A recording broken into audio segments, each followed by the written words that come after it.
Hola Beatriz, bienvenida a este espacio de entrevistas con mujeres asombrosas. Estamos muy agradecidas y contentas de que estés hoy con nosotras compartiendo este tiempo y tus experiencias. Muchas gracias, Laura. Muchas gracias por esta invitación. Nunca pensé que iba a ser una mujer asombrosa, pero me asombraste con tu invitación, eso sí que lo puedo decir. Un placer. Bueno, pues como siempre vamos a presentar a nuestra invitada. Hoy tenemos con nosotros a Beatriz González Cristóbal. Es la primera mujer de todas las entrevistas que hemos hecho que está en un consejo de administración y además de varias empresas, lo cual para nosotras es fantástico porque creemos un buenísimo ejemplo de romper esos famosos techos de cristal. Entrando un poco más al detalle de su carrera profesional, pues es licenciada por la Universidad de San Luis en Económicas y en su formación continua, además, con los años, pues realizó un Executive MBA en el Instituto de Empresa y el DIVEX en ISDI. Y habla fluido 4 idiomas, nada más y nada menos, español, inglés, francés e italiano. Tiene una extensísima experiencia en el mundo de la moda y del lujo. Ha trabajado para grandísimas marcas y tan conocidas pues, como Bulgari, Loewe, Hermes o Tous. Lleva más de 20 años en puestos de comité de dirección o consejos de administración y ha estado en muchísimos países. Es increíble. Empezó abriendo la filial de Bulgari en España y posteriormente fue nombrada directora de compras del grupo Loewe. Luego fue directora general de España y Portugal en Hermes. Y después de saltar de España y Portugal fue a Europa del Este y Oriente Medio, acabando como vicepresidenta con responsabilidad mundial. Esos son nada más y nada menos que 50 países de culturas tremendamente diferentes como Japón, Francia o México, 4.000 millones de euros de responsabilidad y más de 4.500 empleados. En la actualidad es miembro del Board of Directors de Star Hotels, Tous y Círculo Fortuna. Además, es directora de un máster que recientemente ha cambiado de nombre, por si alguien lo conociese, y ahora se llama Máster en Gestión Empresarial en Industria de la Moda y Lujo del Centro de Estudios Garrigues. A nivel personal, está casada y tiene 3 hijos. No sé si me olvido de algo, porque decías que no es asombroso, pero lo que acabo de decir me parece que se contradice. Ahí están las grandes líneas. Eso me hace pensar que llevo muchos años, ya voy cumpliendo años, voy cumpliendo años. Sí, sí, mucha experiencia. Bueno, la primera pregunta, que la he hecho varias veces y quizás un poco obvia, es con una carrera como la tuya, que es una grandísima responsabilidad profesional, además internacional, o sea, que te has movido por todo el planeta. ¿Cómo has gestionado tu tiempo por además pues, tener tu vida equilibrada pues, de pareja y madre de 3 hijos, que no es frecuente hoy en día 3 hijos, ya es familia numerosa? Bueno, la verdad es que cuando he hecho la vista atrás eran verdaderos malabarismos. Quiero decir que las legislaciones no protegían como protegen ahora el tema bueno, pues encontrar espacios para la maternidad, tanto a nivel de mujeres, hombres, y los puestos de responsabilidad, pues verdaderamente tal vez no haya sido un gran ejemplo. Sí que he tenido mucha suerte en sentido de apoyo familiar. Yo creo que lo decimos casi todas, por lo menos las de mi generación. Mm, es cierto, por otro lado, que nunca reparé mucho en ello, y aquello de la calidad versus la cantidad era un mantra que teníamos, ¿eh? Intentábamos siempre estar concentrada al 100% cuando podíamos estar con los hijos, con las hijas en mi caso, que ya son 3 mujeres. Lo que sí es cierto es que yo he pasado muchísimos años viajando continuamente, y ahí sí que hay una frase que siempre se recoge en prensa, que yo dije que yo lloraba mucho en los aeropuertos, y es verdad, he echado muchísimo de menos a la familia. Pero bueno, that's the way. Es verdad que ahora con todo el tema del teletrabajo y las videoconferencias, mira, esto de la pandemia ha hecho que se acelerara esta capacidad que tenemos ahora de vernos así, a distancia y de manera efectiva, reduciendo la carga de viajes no esenciales y reduciendo también y siendo más sostenible, de alguna manera, tanto a nivel personal como a nivel de sostenibilidad ambiental. Y en tu tiempo libre, el poquito que sacaras, ¿llegabas a sacar algo para ti, entiéndeme, para las aficiones que tengas? Muy poco. Lo que pasa es que yo tenía mucha suerte y he tenido siempre mucha suerte en mi entorno laboral. He trabajado en empresas maravillosas donde toda la parte de creatividad, de acercamiento a la cultura, de la moda, del brío, pues lo tenía en mi día a día en el trabajo y lo he tenido y lo sigo teniendo, con lo cual mi gran afición, bueno, pues han sido mis hijas, mi familia, pero mi trabajo también me ha permitido desarrollarme como persona de modo muy integral, tanto en humanidades, en viajes, en acercamiento a culturas. Entonces, bueno, en ese sentido me considero una privilegiada. Qué maravilloso. Bueno, no sé si toda nuestra audiencia que pueda estar viendo esta entrevista esté familiarizada con lo que quiere decir estar en un consejo de administración en una empresa. Creo que puede ser un poco lejano a algunas personas. ¿Cómo describirías tu día a día? ¿Qué actividades se desarrollan en una función de este tipo? Bien, en primer lugar, el tema de la governance, es un tema cada vez más profesionalizado. Los consejos de administración, digamos que en las últimas 2 décadas, sobre todo a nivel mundial y sobre todo con un acelerón después de la crisis del 2008, se han profesionalizado muchísimo. Digamos que los consejeros toman la medida real de sus responsabilidades. ¿Y qué es un consejo de administración? El consejo de administración, en primer lugar, es el ente supremo de gobernanza de una empresa, tanto cotizada como no. Entonces, dentro de sus funciones, que son las de un consejero, un board member, pues está el de definir y aprobar las estrategias de la empresa, el de tanto generales como a veces yendo al particular en ciertos proyectos transformacionales.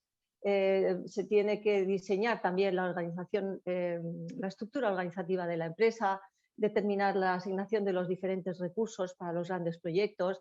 Por supuesto, tiene que aprobar cuentas y toda la parte administrativa, toda la parte de compliance que debe ser perfecta, tiene que controlar los presupuestos, tiene que ver que la ejecución de los business plan y los presupuestos estén acordes con la estrategia marcada y la consecución de objetivos. Tiene a través de las comisiones también, cuál es mi caso, bueno, pues la comisión de nombramientos y retribuciones tiene que gestionar también la estrategia, lo que llamamos ahora people management, temas tan importantes en empresas familiares como la sucesión generacional o incluso pues, la sucesión dentro del mismo board.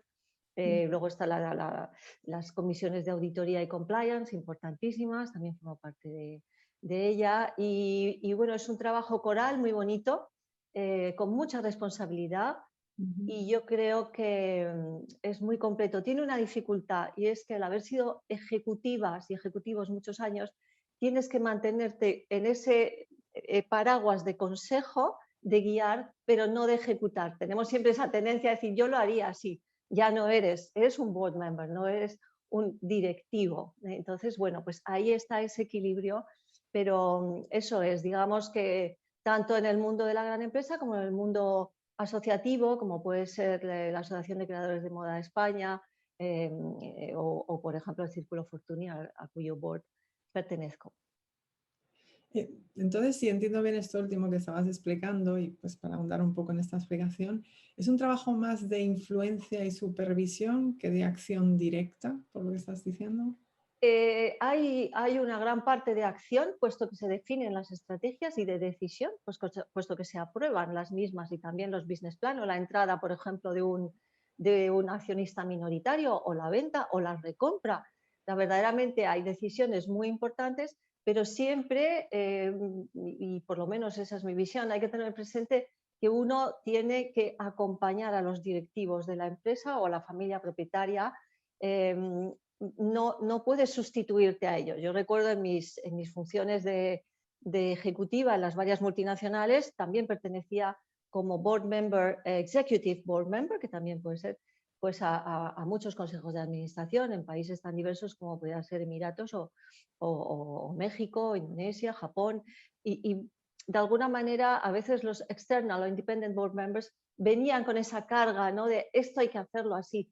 Bueno, ojo, hay que mantener ese equilibrio. Puedes aconsejar, puedes guiar de una manera más o menos eficiente, ejecutiva, pero siempre tienes que dejarles también su espacio, porque al fin y al cabo el CEO es el Chief Executive Officer, lo dice el nombre mismo, al igual que el comité ejecutivo o el comité de dirección. Pero te tienes que ganar la confianza y a la vez que se sientan guiados, acompañados, pero no demasiado, hay que darles oxígeno. Yo creo que es el éxito, o por lo menos mi éxito dentro de los consejos de administración. Bueno, es que se me vienen todavía más preguntas a la cabeza, ¿no? Porque es tan amplio el alcance de desempeño de esta función. ¿Cómo se hace, por ejemplo, desde un consejo de administración para determinar o incluso construir o influir en la construcción de un equipo directivo, especialmente en la posición, como has dicho tú, del CEO? ¿Cuál es el proceso? ¿Qué cualidades se buscan? Mira, en las grandes empresas hay una comisión muy importante que es la comisión, la CNR, Nombramientos y Retribuciones, eh, donde verdaderamente, bueno, pues hay una composición de consejeros independientes, también de accionistas. Se busca digamos, las capacidades, se intenta identificar cuáles son las capacidades que tiene que tener, las capabilities, ¿eh? Como se dice ahora, que tiene que tener el CEO y el equipo directivo. Yo creo que principalmente siempre están ahí, definir que tenga capacidades de liderazgo, que tenga visión estratégica y que entienda la cultura de la empresa. Tú puedes ser un magnífico CEO para una empresa, pero caer verdaderamente, completamente de manera ineficiente o incluso dolorosa en otro tipo de empresas. Entonces, bueno, se define mucho el tipo de liderazgo teniendo en cuenta esa cultura, el por qué y cómo nació la empresa, en qué momento de su madurez está, si es una empresa internacional o no. Entonces, todos esos factores que van más allá de un currículum extraordinario, muchas veces técnicamente perfecto, pero ese lado humano yo creo que es fundamental y lo buscamos mucho. A nivel ya de equipo directivo, creo que en Consejo de Administración tiene que favorecer dentro de la estrategia de la empresa el acceso de la diversidad a los puestos de alta dirección. Por diversidad digo diversidad cultural, diversidad de países, internacionalización, ya no solo de género, es importantísimo, de edad, de las composiciones mosaico, yo las llamo así, es decir, personas de distintas acepciones culturales, de distintas culturas manageriales, de distintos países, de distintas edades, son fundamentales. Y, por supuesto, y es evidente, el acceso a la mujer a los puestos de alta dirección se encuentran con un techo que no es de cristal, es de cemento armado, que son los comités de dirección. Y yo, por ejemplo, he trabajado y sigo trabajando en un entorno, en una industria tremendamente feminizada, hay muchísimas mujeres, pero llega un momento en el que ya el acceso a un ComDir se hace tremendamente difícil. Y no digamos ya un COMEX. Y bueno, ya así yo son muy pocas, hemos sido muy pocas. En todos los países del mundo, y ahí no distinguiría, es verdad que hay culturas que son más patriarcales, paternalistas, pero en general sucede y lo vemos en las estadísticas. Entonces hay que favorecer ese acceso a la mujer al comité de dirección, porque ese es el trampolín por visibilidad y por capacidad de decisión y de demostrar su valía que puede luego aupar a una mujer, a un COMEX, por supuesto, una gestión de P&L o de cuentas consolidadas suficientemente importantes para que luego tenga acceso a puestos de CEO o incluso de consejo. Ya veo, madre mía. Mucha importancia, mucha reflexión en esos procesos. Sí, Me hace, sí. me hace pensar también un poco, y voy a usar un poco un estereotipo, ¿no? Porque creo que históricamente pensábamos que, bueno, pues experiencia es sinónimo de éxito, ¿no? De alguna forma y que va con la edad, y que juventud a lo mejor es sinónimo de innovación porque eres la persona a lo mejor más maleable para adaptarte a cambios. Y sin embargo, muchas veces pues leemos en prensa especializada de negocios que la velocidad de los cambios que vivimos es extraordinaria. ¿Tú crees que estos arquetipos que acabo de expresar siguen siendo válidos en la velocidad de los cambios o no? Pues mira, yo lo que sí creo es que hoy en día hay que ser transversal en todo esto del Agile Management, hay que ser Agile pero de manera de ser. Yo lo que sí he encontrado, por ejemplo, es que a veces he encontrado ejecutivos jóvenes con cierto rigor, con mucho rigor intelectual, pero a la vez un poco encorsetados, y personas de más edad que se les supone, ¿no? A su vez, very set in their ways, y que en cambio estaban muy abiertos, con una generosidad para acoger las nuevas influencias. Entonces, yo verdaderamente el tema de mezclar edades me parece importantísimo, y es verdad que cada vez hay que ser, tienen que ser más poliédricos, tienen que tener una apertura tanto unos como otros hacia grandes temas como la sostenibilidad, en mi caso, por ejemplo, también en nuestras industrias para dar el valor a la alta artesanía y a la vez estar muy pendientes de de reciclarse, de saber que el mundo es digital y estar muy cerca de las nuevas tecnologías, y sobre todo esa capacidad de creación de nuevos entornos de valor, valorizantes para las personas. Entonces, ahí verdaderamente a veces no hay edad. Es cierto que sí que es cierto que hay que dar entrada a nuevas generaciones, es aire fresco.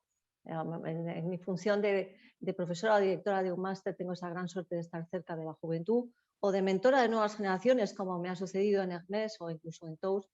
Es importante porque tienes que aprender, ellos te aportan esa savia nueva, esa manera te sacuden de alguna manera, pero tú también les tienes que acoger con mucha generosidad, y ellos se tienen que crear esos puentes.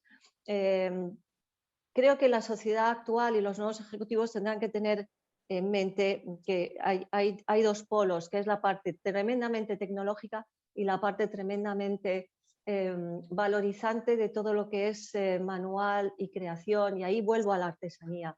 No hay nada desvalorizante en lo que se hace con las manos y en lo que se hace con las máquinas. Se tienen que unir y será la clave del futuro. Es lo que yo llamo de Florencia a Cupertino.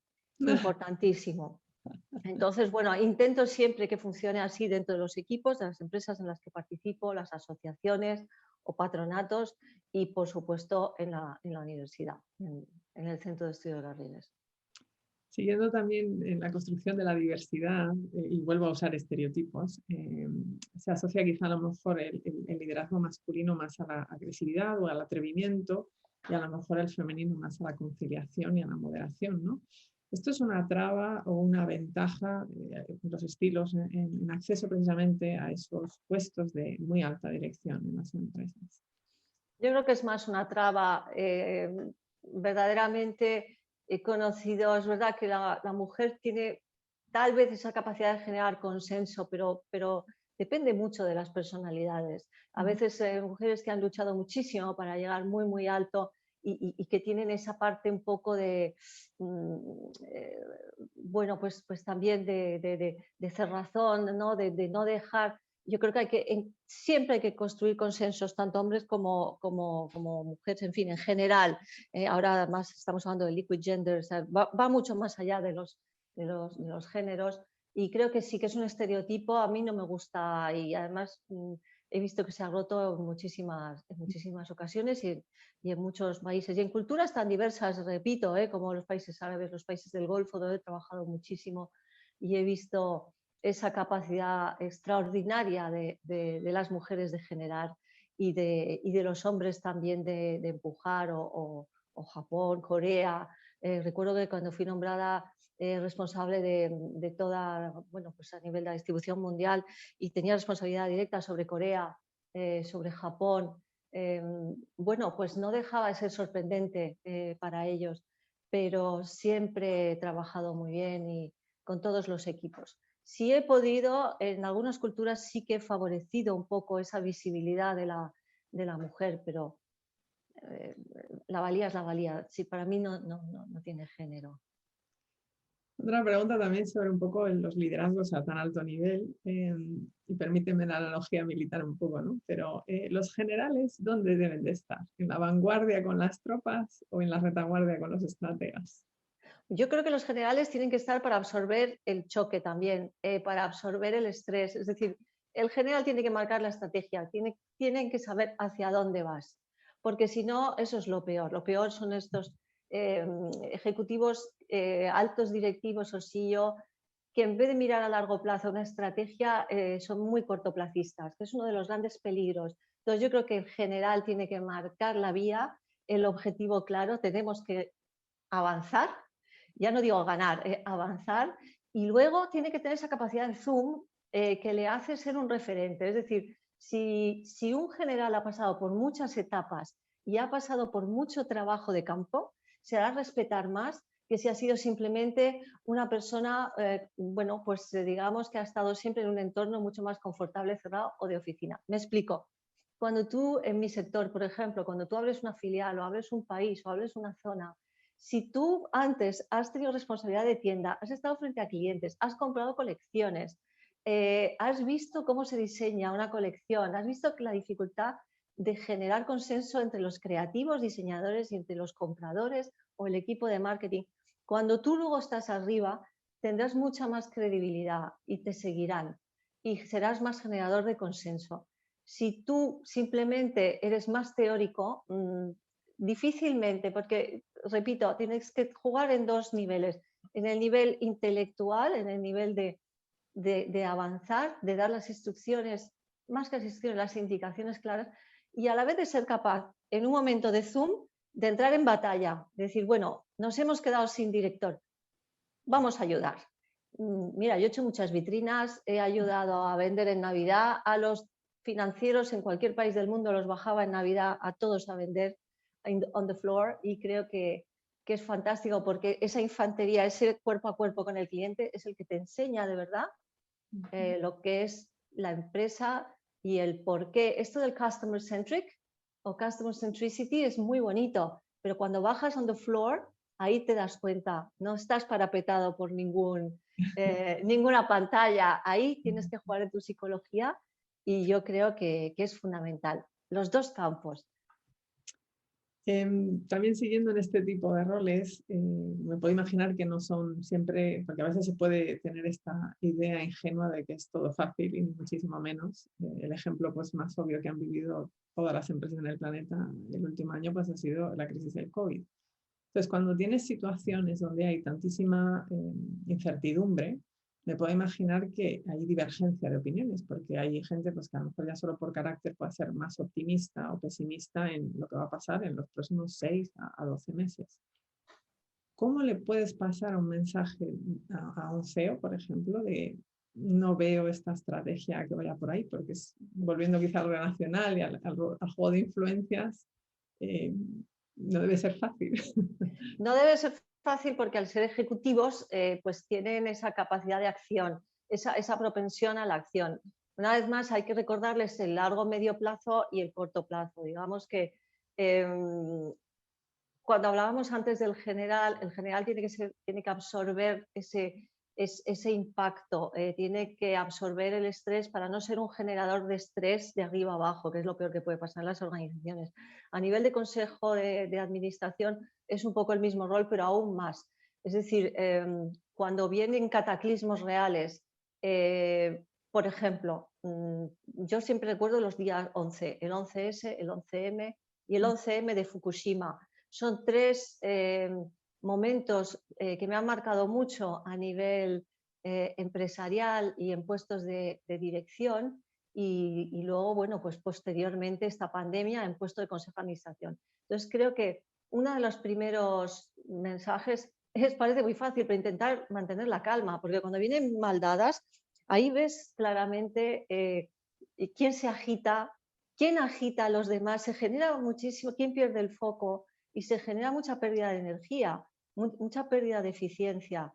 Entonces, bueno, pues esa capacidad de alguna manera de encajar los duros golpes, generando confianza y generando cierta tranquilidad, aclara muchísimo las mentes para poder tomar acciones decisivas. Mucha apertura de mente cultural también. Recuerdo el tema de Fukushima me impactó especialmente en Japón, porque yo acababa de volví 2 días antes, había estado inaugurando una tienda y pasaba 15 días allí, volví 2 días antes y me impactó lo que sucedió. Y entonces tuve que liderar un grupo de trabajo entre la matriz, entre el MES Internacional y el MES Japón. Estaba en una situación terriblemente precaria, a muchos les pilló en Ginza, en las oficinas, y no pudieron volver a sus casas, estaban ahí y se creó una célula, digamos, de resolución de conflicto. Teníamos muchas tiendas impactadas, sobre todo las de Fukushima del norte, pero también lo que es las grandes urbes. Y entonces hay un tema, los franceses y la casa madre decía hay que cerrar, dejar toda actividad porque es peligroso, y los japoneses que estaban ahí, en su manera de entender la resistencia, decían no podemos dejar, tenemos que seguir, estamos aquí y queremos seguir en contacto y vamos a reabrir lo antes posible porque es una manera para nosotros de sobrevivir, es nuestra.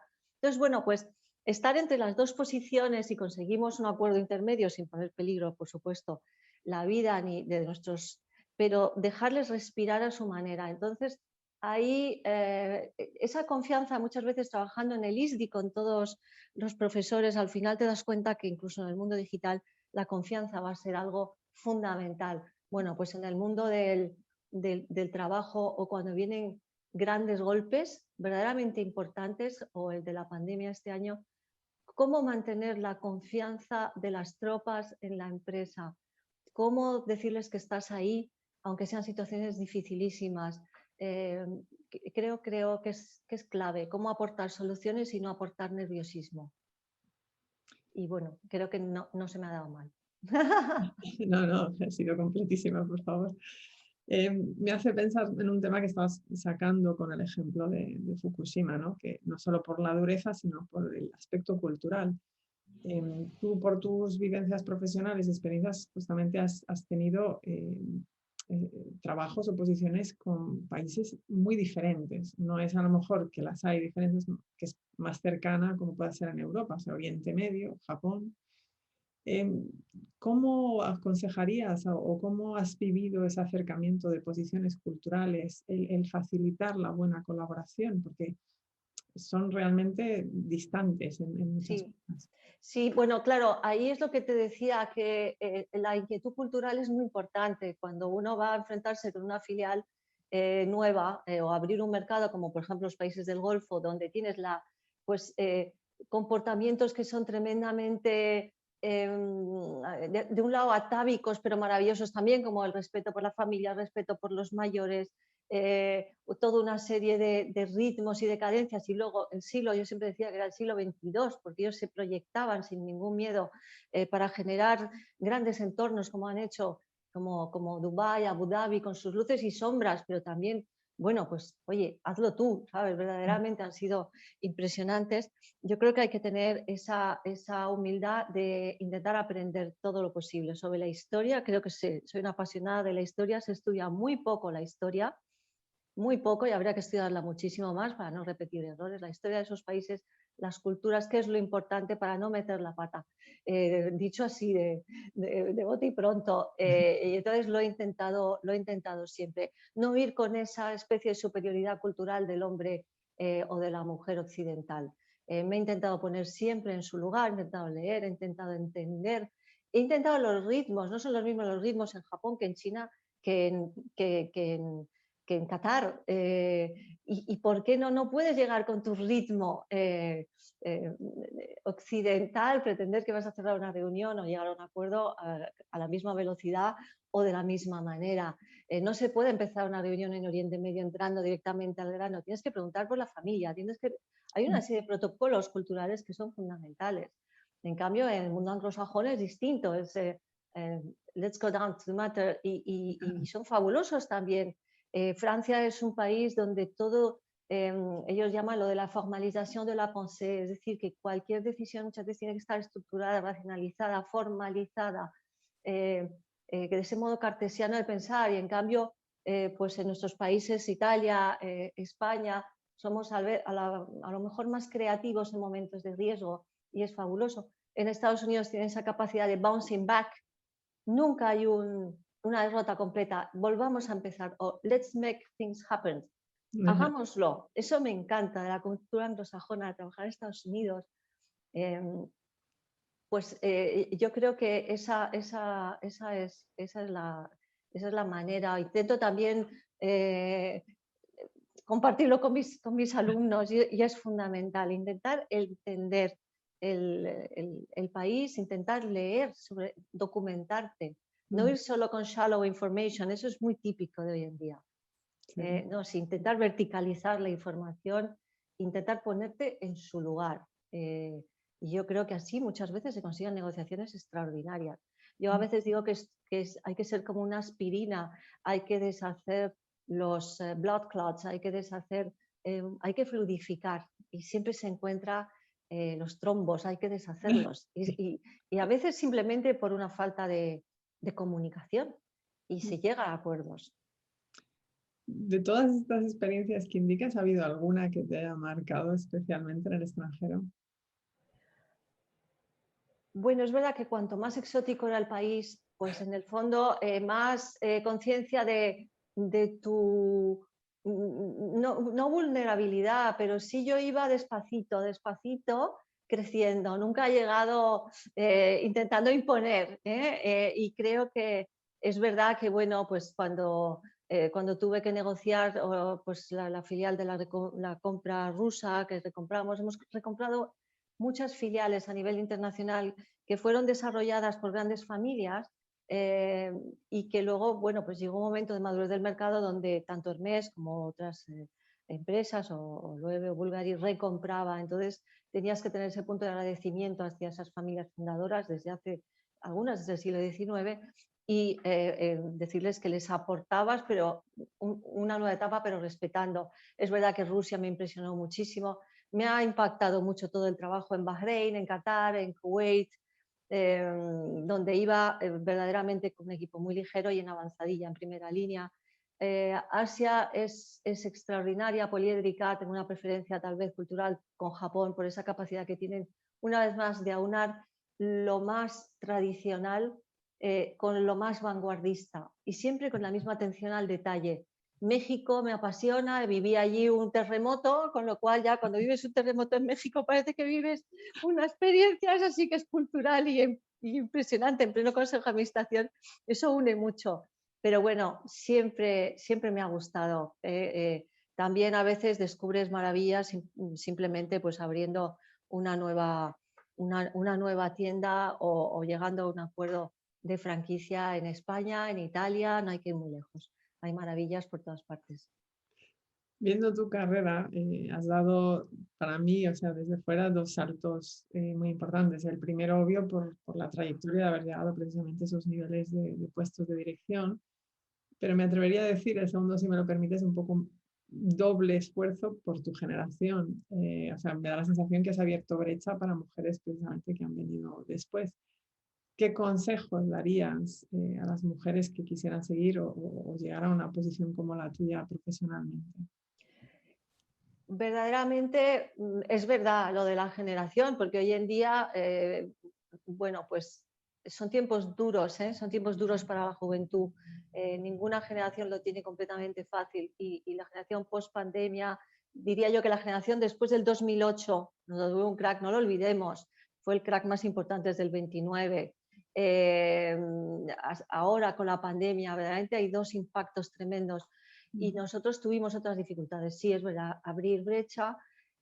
Consejos. Bueno, yo creo, mira, yo he llegado donde he llegado principalmente por los resultados que he dado. He dado siempre, I delivered, como dicen los americanos. Es decir, tienes que dar resultados. Tienes que trabajar, tienes que trabajar a gusto. Intentar, esto de conciliar es intentar también que los que están alrededor tuyo trabajen a gusto. Pero puede ser algo muy sencillo como saludar por la mañana. Es que hay jefes que entran por la mañana y no saludan y luego dicen que son sostenibles. Digo, pero vamos a ver, ¿dónde está la people sustainability aquí? ¿No? Entonces creo que hay un tema de cortesía básica que hay que mantener. Sentido del humor, por Dios, no lo perdamos, porque life is too short y hay situaciones tremendamente difíciles y trágicas, pero intentemos tener siempre un silver lining. Yo siempre lo doy como consejo. A la hora de formar equipos que sean equipos diversos, que aporten, todos tienen valor, la hormiguita, el PR, el técnico, el manual, todos. Es importantísimo. Y luego, como mujeres, sí que te concedo que parece que tenemos que demostrar un poquito más siempre, un poco más en todo. Y yo creo que eso todavía se va a mantener. Intentar tomarlo con cierta, por un lado, filosofía, pero por otro lado, no dejar de avanzar, como hemos hecho nosotras. Tengo 3 hijas, tengo una hija que tiene 32 años, es abogado, es psicóloga, ha hecho ciencias políticas, a la otra es abogado fiscalista y la otra es médico cardiólogo. Siempre les hemos enseñado la cultura del esfuerzo, pero también de la alegría. Entonces, bueno, pues esfuerzo, trabajo, yo no he conocido otro sistema verdaderamente y dar resultados. Hay gente extraordinaria, pero al final o no encaja o a lo mejor no les hemos entendido. Hay que tener cierta generosidad en el management también, y cierta alegría, ¿por qué no? Yo creo que se transmite y da resultados. ¿Hubo algún momento en tu desarrollo profesional, y me refiero más cuando empezabas tu carrera, en que de repente tuviste conciencia de la influencia que podías ejercer en otras personas que trabajaban contigo? Sí, cuando empezamos, verdaderamente yo siempre he avanzado de modo coral, entonces nunca me he visto como punta de flecha, sino que siempre he sido una persona muy de equipos. Pero sí que es verdad que eh, me di cuenta que era capaz de realizar cosas que a lo mejor pues, no se habían realizado antes en las empresas, sobre todo pues a nivel de trabajar diseñadores que eran difíciles de conseguir trabajar con ellos y que fueran aceptados dentro de una estructura. A lo mejor yo llegué, por ejemplo, cuando llegué a Loewe acababa de ser comprado por el LVMH y entré en un equipo de compras donde había personas que llevaban más de 40 años en la casa y otros que veníamos con los equipos Vuitton, Louis Vuitton, y me di cuenta que conseguía hacer trabajar bastante a gusto esas distintas generaciones. Entonces, eso ya me llamó la atención, me llenó de satisfacción de alguna manera. Y luego abrir países, abrir, poner a equipos juntos de distintos países que a veces los clichés me hacían decir que eran incompatibles, eh, culturalmente. Y ahí sí que me he dado cuenta que se podían realizar o negociaciones muy difíciles, muy bonitas y conseguirlas. Negociaciones sobre todo de apertura de países o de filiales, parecían imposibles llegar a acuerdos y se alcanzaban esos acuerdos. Y eso a mí me gusta. Siempre hay una solución, es Sí. mi Yo que moto. te gusta el desafío, está claro. Sí, el desafío y luego la alegría de compartir una vez que se ha conseguido algo bonito para las empresas, pero también para las personas que participan. Me atrevería a hacerte una pregunta un poco más así difícil o más personal. Y A es ver, si nos cuidado, que si no la compartirías, voy a saber. no, es si nos compartirías también una situación que realmente fuera muy difícil profesionalmente para ti, ¿no? Y bueno, pues enfoques un poco sobre cómo la enfrentaste, ¿no? Bueno, las situaciones, verdaderamente las situaciones más difíciles no son, hay de dos tipos. Tienes las íntimas, que son verdaderamente ese nacimiento de gemelas, de mellizas, más luego una hija de 5 años y a la vez coincidir con unos nuevos puestos cada vez de mayor responsabilidad y también de menor presencia física con ellas. Yo creo que son situaciones eh, micro complicadas, pero que verdaderamente generaban un desgaste enorme. Y los quiero poner en evidencia porque les sigue pasando. O sea, biológicamente es así, es decir, nosotras mujeres tenemos ahí esa suerte, ¿no? de ser madres y a la vez bueno, pues tenemos esos constraints, ¿no? Que están ahí. A nivel profesional, todo lo que ha supuesto grandes cataclismos para las empresas o para los países en los que he trabajado. Había una situación que fue tremendamente difícil de gestionar, pero a la vez donde aprendí muchísimo, que fue el intento de OPA por parte del BMH a Hermès, ¿no? El comité ejecutivo en el COMEX, y verdaderamente, bueno, pues fue la primera vez donde yo vivía una situación casi diría de headlines de periódicos, y así fue, ¿eh? Cómo conjugar y cómo salir de eso, pero aprendí también muchísimo de los grandes. Situaciones personales, bueno, alguna de peligro, he hablado del terremoto, de situaciones así que decía, pero ¿qué hago yo aquí? Pero vamos, gracias a Dios, ninguna traumática. Sí, la pandemia, la falta de libertad, el hecho, somos personas que hemos nacido muy libres en nuestra generación, y el hecho de estar encerrado en casa a nivel mundial me pareció algo terrible, me pareció spooky, me pareció verdaderamente, se habla de distopía, pero es que es así. Y yo creo que esa tal vez haya sido la experiencia más dura que he tenido, de hecho de estar encerrada no ser, de no poder vivir en libertad. Entendía el porqué, pero a la vez me ha costado mucho personalmente. Y luego también hay algo que me preocupa ya para las nuevas generaciones y para nosotros, es el hecho, lo que yo llamo el algoritmo que te quita libertad, es decir, esa manera cada vez yo creo mucho en la creatividad, en la libertad, en la creatividad, y esa manera que tiene algunas veces de dirigirte, lo que llamo el algoritmo, de decirte cuáles son tus preferencias. Te vamos a explicar qué es lo que tú vas a preferir hoy, tanto en una plataforma como en la música que quieres escuchar, como me llama mucho la atención, porque digo, bueno, es que lo entiendo, pero me recuerda el funnel, me da la sensación, y entonces de vez en cuando digo, no, quiero sacar los pies del tiesto, porque así me he criado, mujer libre, y quiero seguir siéndolo, y se lo explico mucho a los jóvenes también, que tengan esa apertura mental, o que me digan, estamos haciendo esto por tu bien. Bueno, hemos visto discursos en el pasado, en la historia de la humanidad, que han sido complicados luego de gestionar. Sí, me hace Entonces, pensar sí. en el libro de, creo que se llama el autor Elie Parissier, que se llama The Filter Bubble, que habla precisamente un poco de esto. Sí, el filtro, el políticamente correcto que nos va cada vez, bueno, a ver, tengamos ahí un punto de mantengamos la capacidad de crear y la capacidad de ser libres dentro de un orden y por supuesto, mi Sí, libertad sí. termina cuando empieza la del prójimo, pero es muy importante, libertad de elección consciente. Me hace pensar un poco en grandes desafíos que estás tocando indirectamente, ¿no? La inteligencia artificial, el calentamiento global, has hablado de sostenibilidad varias veces. Existen otros como los nacionalismos, que están también un poco ligados a aspectos culturales.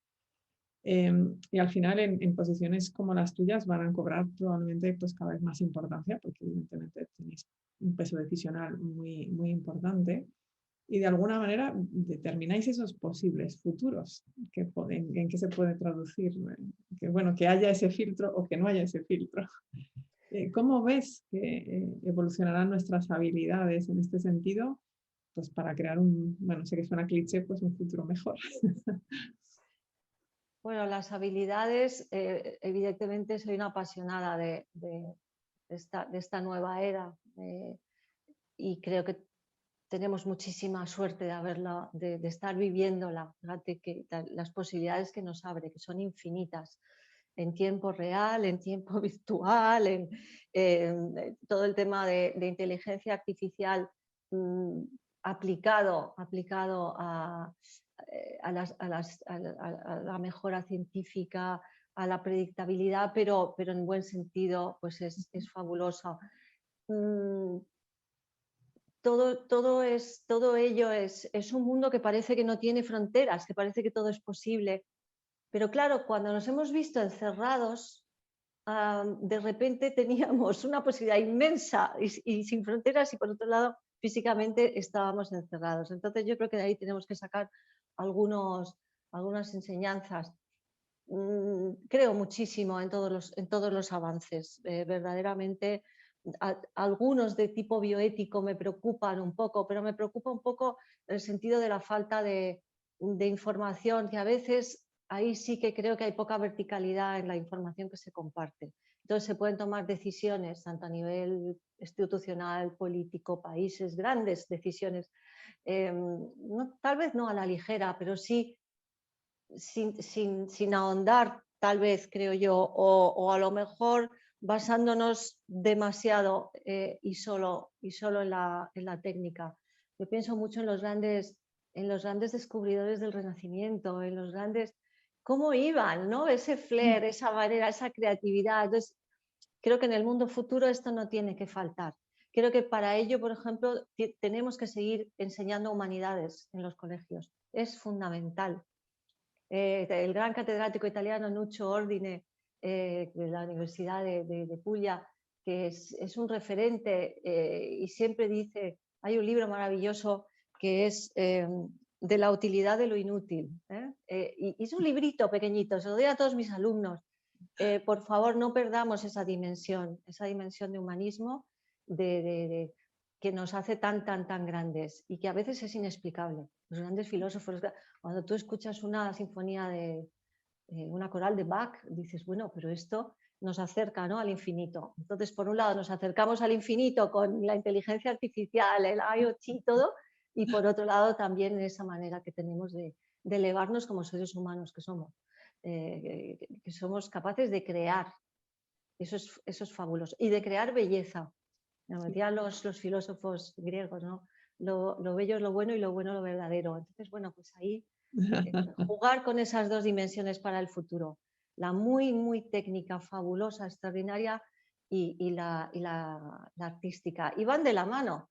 Cuando me dicen ahora que, por ejemplo, se están utilizando lingüistas y filólogos para las grandes empresas, ¿no?, para la semántica, para los motores de búsqueda. Bueno, qué bien.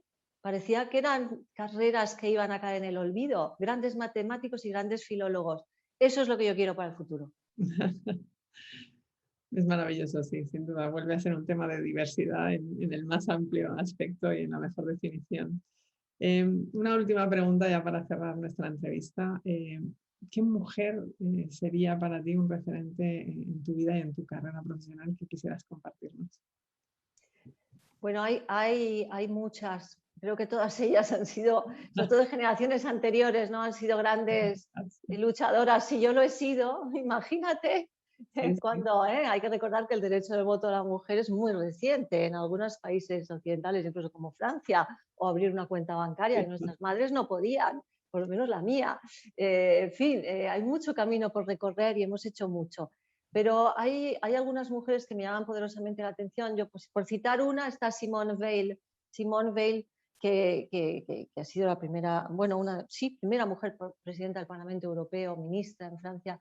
Esta mujer extraordinaria, yo recomiendo leer su biografía, Une vie, que nació de una élite, de una familia judía en Francia, con una cultura, con un bagaje intelectual, una sensibilidad extraordinaria, y de la noche a la mañana pues vieron cómo se venía todo abajo, casi presintiéndolo, pero sin creer que esto pudiera suceder, cómo vivió los campos de concentración, cómo murió parte de su familia, cómo salió adelante y cómo llegó a ser un referente a nivel de la legislación, a nivel para ayudar a las mujeres, y un referente intelectual, un referente extraordinario a nivel de grandes instituciones, no solo en Francia, sino a nivel mundial. Y además una mujer de una belleza incomparable, de una elegancia, una cultura incomparable. Creo que puede ir unido, ¿por qué no? Entonces, bueno, pues yo citaría a Simone Veil, por citar una. Bueno, muchísimas gracias, Beatriz. Has sido súper generosa con tu tiempo, con tus explicaciones. Considero que ha sido realmente un aprendizaje la entrevista.